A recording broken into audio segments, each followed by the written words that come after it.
समय। आइए बात करते हैं आज के एक और स्टार की, स्पंदना स्फूर्ति। स्टॉक ऑफ द डे में इसकी बात भी करी थी, जबरदस्त मोमेंटम में इसमें आ रहा है। 5 साल के लिए बहुत ही अग्रेसिव ग्रोथ टारगेट दिया है कंपनी ने। क्या कुछ कहना है इनका, आइए जानते हैं वरुण के साथ। वरुण बताइए।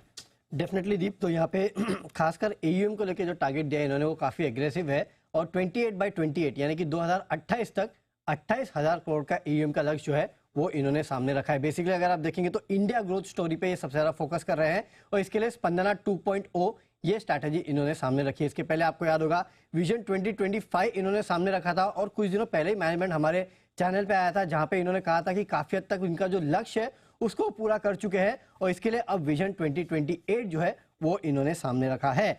तो एयूएम जो है 28,000 करोड़ के आसपास पहुंचने का अनुमान है। फिलहाल अगर आप देखेंगे तो केवल 9,800 करोड़ के आसपास है, यानी कि करीब अगले 4-4.5 साल तक 26% के CAGR से ये कंपनी अपना एयूएम जो है उसको ग्रो करने वाली है। माइक्रो फाइनेंस पे कंपनी का फोकस था और बना रहेगा।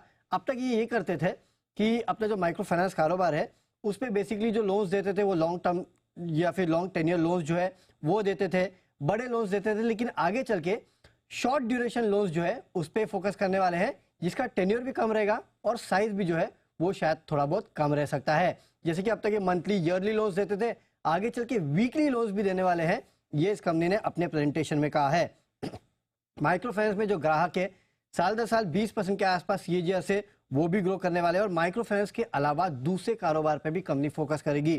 खासकर अगर आप देखेंगे तो कुल एसेट बुक जो है उसमें अभी 100% माइक्रो फाइनेंस है, आगे चल के 10 से 15% जो है बाकी न्यू बिजनेस भी रहने वाला है। खासकर जो LAP और नैनो एंटरप्राइज का कारोबार था उसमें कंपनी अच्छी ग्रोथ करने वाली है। फिलहाल उस सेगमेंट में एयूएम जो है केवल 46 करोड़ का है और FY28 तक इस सेगमेंट में एयूएम जो है 3,000 से 3,500 करोड़ रहने वाला है, यानी कि 76 टाइम्स जो है इस स्पेसिफिक कारोबार में कंपनी का एयूएम जो है वो बढ़ने वाला है और यहां से कुल एयूएम में कंपनी को काफी हद तक मदद मिलते हुए दिखाई देगी।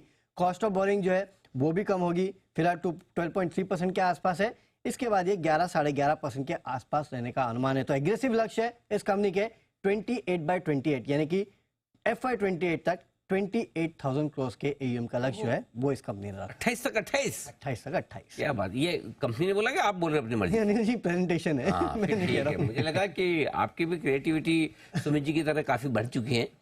अच्छा, सुमित जी की क्रिएटिविटी तो आजकल थोड़ी सी ठंडी पड़ी हुई है, पता लगाना पड़ेगा रीजंस। ओके, फिलहाल 28 तक 28 यानी वित्त वर्ष 2028 तक स्पंदना स्फूर्ति 28,000 करोड़ का एयूएम हासिल करने की इच्छा रखती है और अभी 7,000 करोड़ के आसपास करें। अभी अनिल जी हो गया सेकेंड हाफ तक अगर आप देखेंगे तो 9,800 करोड़ के। हाँ, इस साल मतलब वित्त वर्ष 2023 7,000 है, अब 9,800 अभी हो गया, तो भी मतलब 20,000 करोड़ और लगभग बढ़ाने की तैयारी में ये है स्पंदना स्फूर्ति, जो स्टॉक आपके लिए एक्शन में होते हुए दिख रहे हैं। ओके, ये है।